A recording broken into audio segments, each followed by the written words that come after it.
Hey everyone, welcome to another episode of InvestStream. I'm Pankaj, and today I'm going to be talking about how you can build your angel portfolio using AngelList Syndicates. Coming up next.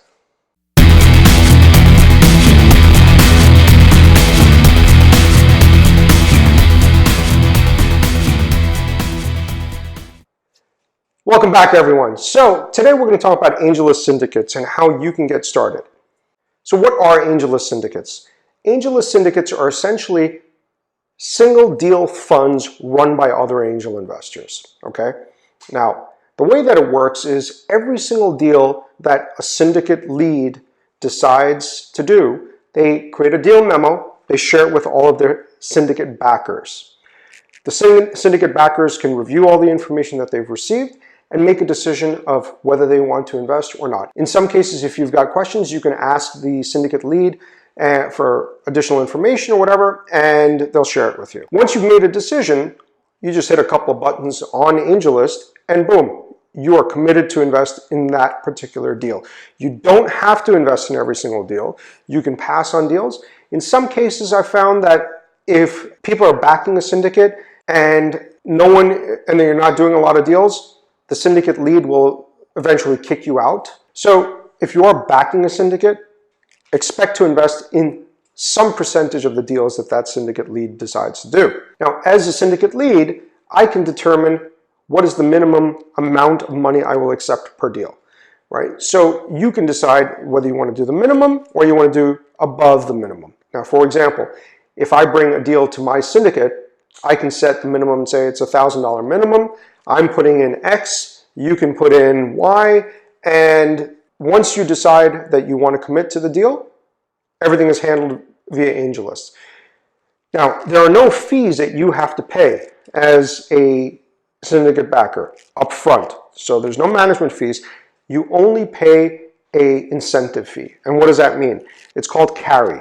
At the end of the deal, if the deal exits, if the company is acquired or IPOs or whatever, you have to pay some percentage of the profits to the syndicate lead and to AngelList. Generally, AngelList takes about 5%, and in most cases, most syndicate leads take about 15%. So you don't pay anything up front.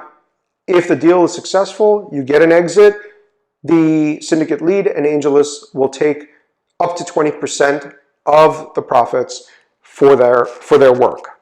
Overall, it's a really good deal. You don't have to pay anything up front like you have to do in most cases when you're working with other professional money managers.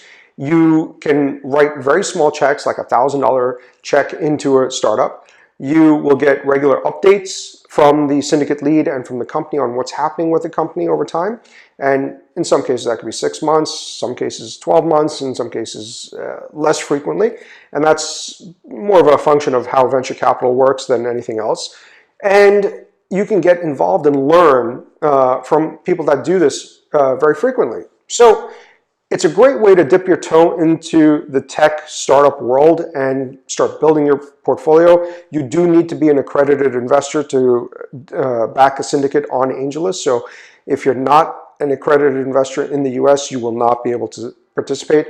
I don't know what the exact rules are in other countries, but I'm sure if you look on AngelList, you'll be able to see what these specific rules are in your country. I hope the video was helpful and gave you some ideas on how you can get started in building an angel portfolio for yourself. If you've got tips or suggestions or questions, please leave them in the comment section below. And if you like the video, please give it a thumbs up. If you haven't subscribed yet, please subscribe and make sure you hit the little bell so that you get notified every time I put out a new episode. I'll be doing a lot of videos for founders as well as for investors. So if you've got questions, please leave them in the comment section below, and I look forward to seeing you again soon. Thanks for joining me.